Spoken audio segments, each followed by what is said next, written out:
Hello and welcome to our YouTube channel ICC। उम्मीद है आप सब खैरियत से होंगे, अच्छे से होंगे, मज़े में होंगे। मैं हूं खुर्शीद डार और मेरी तरफ से आप सबको प्यार भरा सलाम, अस्सलाम वालेकुम। उम्मीद है आपको मेरे जो लास्ट वीडियोस थे वो पसंद आए होंगे, खासकर जो 11th 12th और जो एंट्रेंस की तैयारी करते हैं उन बच्चों के लिए वो ज़्यादा वीडियोस थे। और आज का वीडियो भी उन्हीं स्टूडेंट्स के लिए जिन्होंने 12th दिया है या जो अभी 11th 12th में है, खासकर जो नॉन मेडिकल स्टूडेंट्स हैं जिनका मैथमेटिक्स हैं। एक ऐसे एग्ज़ाम के बारे में बात करेंगे जिसको बहुत कम बच्चे प्रेफर करते हैं या उनको उसके बारे में ज़्यादा इन्फॉर्मेशन नहीं होती है, लेकिन काफ़ी टाइम के बाद जब कुछ साल बीत जाता है फिर वो उसी फील्ड में जाना चाहते हैं और जाते भी है कुछ जिनकी किस्मत में होता है, लेकिन सभी नहीं जा पाते हैं। लेकिन अगर वो इस बेस पे जाएंगे, 12th के बाद जो एग्ज़ाम होता है, अगर वो उस बेस पे जाएंगे शायद वो बहुत ही अच्छी पोस्ट पे हो सकते हैं, बहुत ही अच्छी रैंक पे हो सकते हैं। बाद में उनको फिर रियलाइज़ होता है कि अगर हमने पहले ही इस फील्ड में, यानी कि जिनको ये शौक़ होता है इस फील्ड में जाने का, अगर वो पहले ही रियलाइज़ करते इस चीज़ की, अगर हम इसमें पहले से ही प्रिपरेशन करते, एग्ज़ाम के थ्रू इसमें चले जाते तो कितना अच्छा होता उनके लिए। ये ऐसा एग्ज़ाम है जिसके बारे में हम अभी बात करेंगे, दैट्स NDA, यानी कि नेशनल डिफेंस एकेडमी या राष्ट्रीय रक्षा एकेडमी। ठीक, ये एक ऐसा एग्ज़ाम है जिसमें ज़्यादातर नॉन मेडिकल स्टूडेंट्स चले जाते हैं। यानी कि इसमें जो 3 विंग्स होती हैं, 3 ब्रांचेस होती है, IMA, IAF,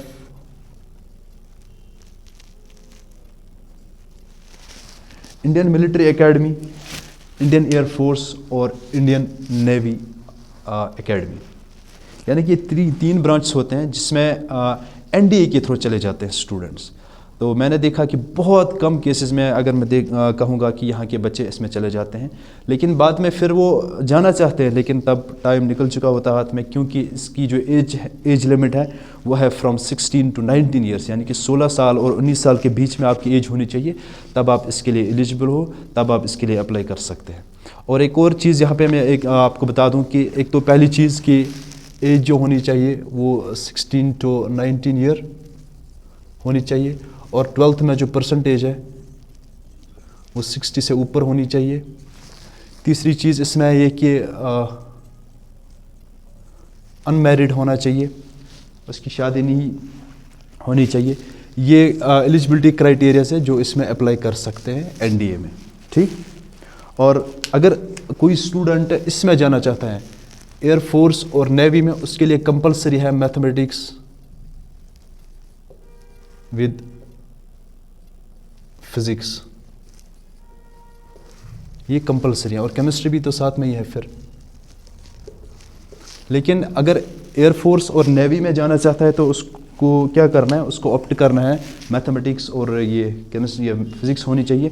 लेकिन अगर मिलिट्री में जा सकते हैं, कोई आर्ट्स वाला भी साथ में अगर मैथमेटिक्स होगा तो बहुत अच्छी बात है, वो इसमें अप्लाई कर सकते हैं, लेकिन वो सिर्फ मिलिट्री विंग के लिए। अगर एयरफोर्स और नेवी के लिए कोई अप्लाई करना चाहता है तो उसके लिए मैथमेटिक्स और फिज़िक्स का होना बहुत ज़रूरी है। और एक और चीज़, एज गैप, यानी कि एज 16 से 19 साल के बीच में होनी चाहिए, 16 to 19, और 12th में जो परसेंटेज है वो 60 से ऊपर होनी चाहिए। और एक और कंडीशन कि अनमैरिड होना चाहिए। और एक और चीज़ इसमें हाइट बहुत इम्पोर्टेंट फैक्टर है, हाइट 5 फीट से ऊपर होनी चाहिए, 5 feet plus, that means 157 centimetre से ऊपर 162 तक होनी चाहिए। ये फिर वैरी करता है ब्रांच टू ब्रांच, लेकिन मिनिमम जो रिक्वायरमेंट्स है हाइट की वो 5 फीट यानी कि 157 सेंटीमीटर होनी चाहिए। तो ये हो गया एलिजिबिलिटी क्राइटेरिया। यहाँ पे 4 एलिजिबिलिटी क्राइटेरियाज उन्होंने दिखाए हैं कि तब आप NDA के लिए एप्लीकेबल, तब आप इसमें अप्लाई कर सकते हैं। अगर ये कंडीशंस आपकी फेल हो रही है तो आप नहीं अप्लाई कर सकते हैं। अब रही बात, जब आपने अप्लाई किया, आपने ये सारा कुछ जैसे कि 60% लाए 12th में, आप अनमेरिड भी हो, आपकी एज भी यहाँ पे है, आपकी हाइट ये है, तब आप एलिजिबल हो सकते हैं। ये NDA का जो एग्ज़ाम है ये साल में 2 बार होता है, ट्वाइस इन ए ईयर। लेकिन जो इसमें पेपर रहता है इसमें 3 पैटर्न, यानी कि 3 पैटर्न होते हैं। एक तो पहला जो पेपर रहता है उसमें रहता है रिटन, ठीक, यानी कि पहला आपने रिटन क्वालिफाई करना है। उसके बाद आपका इंटरव्यू रहता है, उसको SSB इंटरव्यू बोलते हैं, वो भी आपने क्वालिफाई करना है। उसके बाद जो सबसे इम्पोर्टेंट चीज़ है वो है physical fitness test.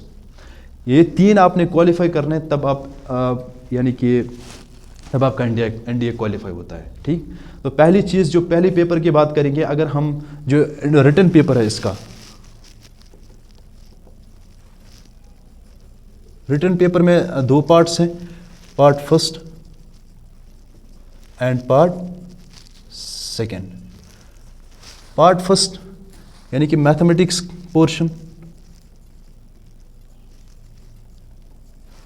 Part second general awareness. दो पेपर होते हैं इसमें, एक मैथमेटिक्स का होता है और दूसरा जनरल अवेयरनेस का होता है। अब मैथमेटिक्स की बात करेंगे, इसमें जो नंबर ऑफ क्वेश्चन पूछे जाते हैं वो है 120 और इसमें 150 क्वेश्चन। और यहाँ पे अगर हम मार्क्स की बात करेंगे तो यहाँ पे 300 मार्क्स का ये रहता है और ये 600 का। दैट मीन्स कि यहाँ पे पर क्वेश्चन 2.5 पर क्वेश्चन और यहाँ पे 4 मार्क्स पर क्वेश्चन, यानी कि एक क्वेश्चन के 4 और यहाँ पे एक क्वेश्चन के 2.5। तो टोटल जो पेपर रहता है रिटन पेपर वो रहता है 900 मार्क्स का। कितने? यानी कि जो रिटन पेपर रहता है आपका वो रहता है 900 मार्क्स का। और इसमें दो पोर्शंस है, एक तो मैथमेटिक्स स्पेशली 11th और 12th का पेपर आपको आना चाहिए।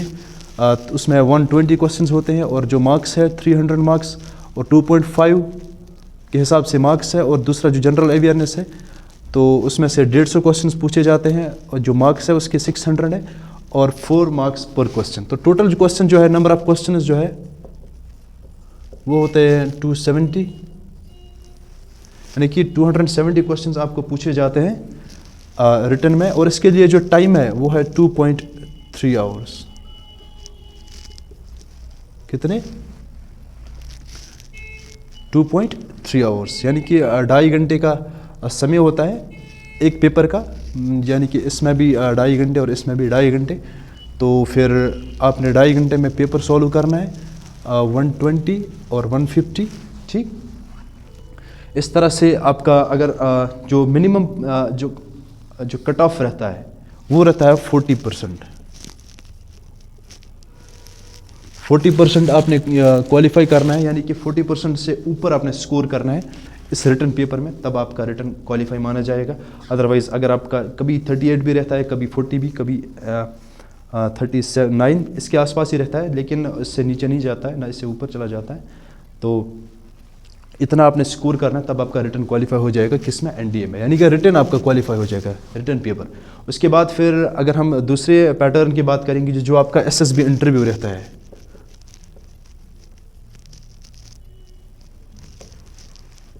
ये बहुत ही इंपॉर्टेंट रोल प्ले करेगा आपकी सिलेक्शन में। इसमें भी दो चीज़ें पूछी जाती हैं आपको एसएसबी में, एक तो पैट और दूसरा, इसमें दो चीज़ें पूछी जाती हैं, यानी कि मेन फोकस जो इंटरव्यू का होता है एसएसबी का, इसमें दो चीज़ें चेक करते हैं एक्चुअली वो एक स्टूडेंट की। एक तो साइकोलॉजिकल एप्टीट्यूड टेस्ट और दूसरा इंटेलिजेंस टेस्ट, यानी कि इन दो पे आपको एनालाइज किया जाता है। इसमें भी कितने स्कोर होते हैं? इसमें भी 900 मार्क्स होते हैं। ठीक, तो 900 इसमें और 900 इसमें। ठीक, दो फोकस होते हैं यहाँ पे एसएसबी में। दो चीज़ आपकी देखी जाती है, एक तो साइकोलॉजिकल एप्टीट्यूड, ठीक, आप साइकोलॉजिकली कितना स्ट्रॉन्ग है, आप मेंटली कितने स्ट्रॉन्ग हैं, और आप कितने इंटेलिजेंट हैं, आपको कितनी अवेयरनेस है, आपको कितनी नॉलेज है चीज़ों की। ठीक, ये तो शार्पनेस ऑफ माइंड है, यानी कि आपका दिमाग कितना तेज़ चलता है, और ये कि आपके पास कितनी नॉलेज है, आप कितना जानते हैं। जो भी फील्ड दिया होगा, जो भी सिलेबस, अकॉर्डिंग टू सिलेबस आपको पूछा जाएगा, जो भी उन्होंने रखा होगा एसएसबी इंटरव्यू में, तो उसमें भी जो क्वालिफाइंग स्कोर है वो है 40%। 40% वहाँ पे भी है। दैट मीन्स कि अगर हम देखेंगे 350 700 आपने स्कोर करना है मिनिमम आउट ऑफ 1800, यानी कि इन दोनों को मिला के, रिटन और एसएसबी इंटरव्यू को मिला के जो मार्क्स बन जाते हैं वो है 1800। ठीक, 1800 में से आपने मिनिमम 700 स्कोर करना है। कितना? 700 आपने स्कोर करना है, तब आपका ये दोनों क्वालिफाई माना जाएगा, यानी कि रिटन पेपर भी और इंटरव्यू भी। अब जब अगर आपने रिटन भी क्वालिफाई किया, एसएसबी इंटरव्यू भी क्वालिफाई किया, अब बारी आती है किस चीज़ की? फिजिकल फिटनेस टेस्ट की। ठीक, इस चीज़ के बारे में फिर से मैं आपको रिपीट में बता दूं, मैथमेटिक्स का एक पोर्शन और एक जनरल अवेयरनेस में। जनरल अवेयरनेस में जो मेन पोर्शन है दैट्स इंग्लिश, उसके बाद साइंस, फिजिक्स, केमिस्ट्री, जियोग्राफी या history, general knowledge, current affairs, उसमें वो पूछा जाता है। लेकिन इसमें से 50 क्वेश्चंस जो है वो इंग्लिश पोर्शन से आते हैं। जो 50 क्वेश्चन है वो किससे आते हैं? इंग्लिश से आते हैं। यानी कि आपकी ग्रामर वो चेक करते हैं या आपकी नॉलेज चेक करते हैं सब्जेक्ट्स के बारे में। और जो 100 क्वेश्चन है वो जनरल स्टडीज़, यानी कि फिजिक्स, केमिस्ट्री, जियोग्राफी हो गया या हिस्ट्री हो गया या जनरल स्टडीज़ हो गया या जनरल नॉलेज होगी या करंट अफेयर्स, वो पूछा जाता है। तो इस तरह से ये एग्ज़ाम रहता है। 900 मार्क्स का 2.3 आवर्स का पेपर रहता है। और जो क्वालिफाइंग स्कोर है इसका वो 40% है, दैट्स 350। इसी तरह से फिर एसएसबी इंटरव्यू में 2 चीज़ें पूछी जाती है मेन। एक तो आपका एप्टीट्यूड चेक किया जाता है और दूसरा आपकी इंटेलिजेंस चेक की जाती है। तो जो टोटल आपका क्वालिफाइंग स्कोर रहता है, यानी कि मिनिमम जो कट ऑफ रहेगा वो 700 रहेगा आउट ऑफ 1800, यानी कि 700 से ऊपर आपका स्कोर होना चाहिए। ये वेरी भी कर सकता है ऊपर नीचे, बट जो एवरेज में मैं बता देता हूँ आपको कि 700 आपने टारगेट रखना है कि इससे ऊपर मुझे स्कोर होना चाहिए दोनों चीज़ों में, दोनों एग्जाम्स में, इंटरव्यू में भी और रिटर्न में भी। ठीक, अब बात करते हैं फिज़िकल फिटनेस के बारे में। ओके, फिज़िकल फिटनेस के बारे में यही चीज़ है कि अगर आपकी कोई बोन सपोज ब्रोकन है, चाहे हाथ की कोई हड्डी टूटी हो या पैर में कोई हड्डी टूटी हो, that's not a big issue, वो कंसिडर नहीं किया जाता है उसमें। लेकिन फ्रैक्चर अगर आपका यहाँ पे बैक में, अगर आपका जो स्पाइन है, अगर उसमें कोई कहीं पे फ्रैक्चर हो सकता है, तो हो सकता है कि आपको वहाँ से आउट किया जाएगा। तो ध्यान रखना चाहिए फिज़िकल फिटनेस का, रनिंग होनी चाहिए सही से, और आपके टीथ जो स्पेशली चेक किए जाते हैं उसमें कोई ख़राबी नहीं होनी चाहिए। सो अगर आप हेल्थ कॉन्शियस बहुत ज़्यादा है, अगर आप अपनी सेहत का अच्छा ख्याल रखते हैं, तो मुझे लगता है कि यहाँ पे आपको दिक्कत नहीं आएगी फिर फिज़िकल फिटनेस टेस्ट में। लेकिन 2 चीज़ें जो इम्पोर्टेंट है वो ये है कि आपका जो स्पाइन है वो बिल्कुल फिट होना चाहिए, और आपके टीथ जो चेक किए जाते हैं, और आपकी आर्म्स में कोई फ्रैक्चर वगैरह, बड़ा फ्रैक्चर नहीं होना चाहिए, क्योंकि आपको कभी वेपन कैरी करना पड़ता है या फिर जो भी चीज़ें, तो वहाँ पे आपको दिक्कत नहीं होनी चाहिए बाद में। तो अगर आपका फ़िज़िकल फिटनेस भी क्वालिफाई हो गया तो आपका एनडीए क्वालिफाई माना जाता है। फाइनली आप एनडीए ज्वाइन कर सकते हैं, यानी कि एकेडमी आप ज्वाइन कर सकते हैं। सो उसके बारे में हम अब बात करेंगे कि कैसे हो। So let's talk about now कि अगर आपका एनडीए क्वालिफाई हो गया तो अब जो यहाँ से जो काम स्टार्ट होता है कि आपने किसी जो एनडीए का जो कॉलेज है या एकेडमी आपने वहाँ ज्वाइन करना है, और 3 साल तक आपने वहाँ पे पढ़ाई करनी है, स्टडी करनी है। तो आपको वो माना जाता है, आपकी जो ग्रेजुएशन है, ग्रेजुएशन की डिग्री माना जाता है। यानी कि वो 3 साल आप एज ए ग्रेजुएट वहाँ पे हो, यानी कि 12th के बाद जब आप एनडीए क्वालिफाई करोगे उसके बाद आप एकेडमी ज्वाइन करोगे स्टडी पर्पज़ के लिए, तो वहाँ पे आपने 3 साल लगाने हैं। 3 साल में जो आप लगाते हो वो आपका ग्रेजुएशन माना जाता है, यानी कि आप एज ए ग्रेजुएट वहाँ से निकलोगे। जब आप ग्रेजुएशन ये 3 साल लगाओगे, उसके बाद जो आपका 1.5 ईयर रहता है, 1.5 ईयर, यहाँ पे आपको चॉइस दी जाती है। यहाँ पे आपके पास ऑप्शन है कि आप किस ब्रांच में जाना चाहते हैं।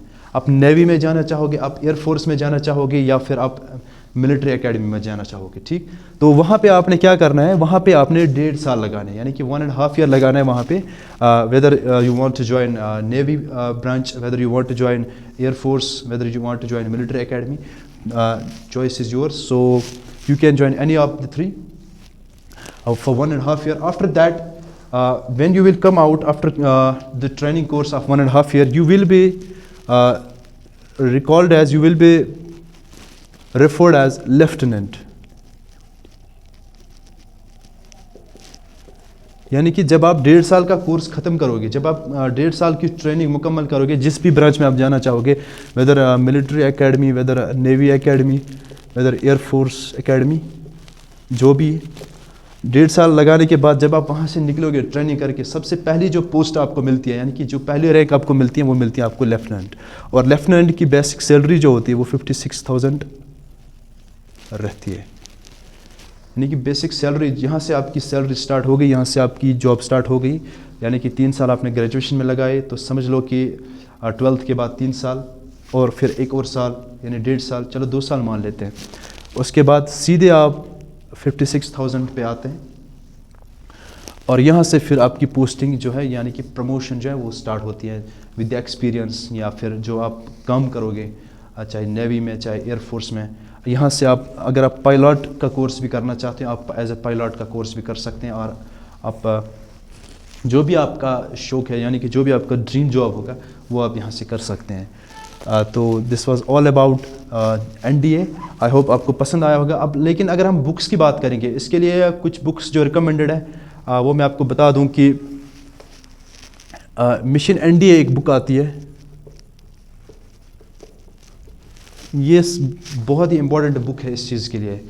लेकिन इसके बाद इसी तरह से फिर अगर हम मैथ्स की बात करेंगे, मैथ्स के लिए जो है वो पाथफाइंडर बोल रहे हैं, पाथफाइंडर की भी बुक आती है।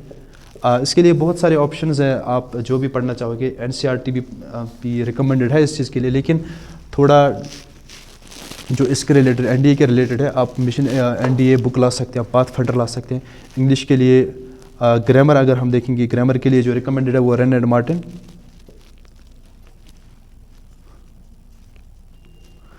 ग्रामर के लिए ठीक। अगर आप बेटर है कि अगर जहाँ पे अगर कहीं किसी कोचिंग में आप NDA पर्टिकुलरली पढ़ाया जाता है, यानी कि वहाँ पे जो पढ़ाने वाले स्टाफ है वो भी NDA वाले ही हैं, तो बेटर है कि आप वहाँ पे जब ज्वाइन कर सकते हैं और वहाँ पे कोचिंग कर सकते हैं, ताकि आपको इजी हो जाएगा एग्ज़ाम में। तो और जनरल के लिए तो पता ही है कि GK ले सकते हैं, या जो भी मैगज़ीन्स आते रहते हैं NDA के मैगज़ीन्स आते रहते हैं वो पढ़ सकते हैं, उसमें आपको जनरल स्टडीज़ क्लियर हो जाएगा। और SSB इंटरव्यू के लिए आपने खुद मेहनत करनी है, आपने खुद जाके कहीं पे अपीयर होना है, खुद को रिप्रेजेंट करना है। तो इंटरव्यू के बारे में मैं कुछ नहीं बोल सकता आपको, क्योंकि ये तो एक ऐसी गेम है कि इसके लिए ना कोचिंग की ज़रूरत होती है ना कुछ, ये बस आपका प्रेजेंस ऑफ माइंड है इंटरव्यू। सो आई होप कि आपको पसंद आया होगा ये वीडियो। कमेंट सेक्शन में ज़रूर बताइएगा अगर कोई चीज़ स्किप हुई है, और वेट करिएगा मेरे अगले वीडियो का। तब तक के लिए खुदा हाफिज़।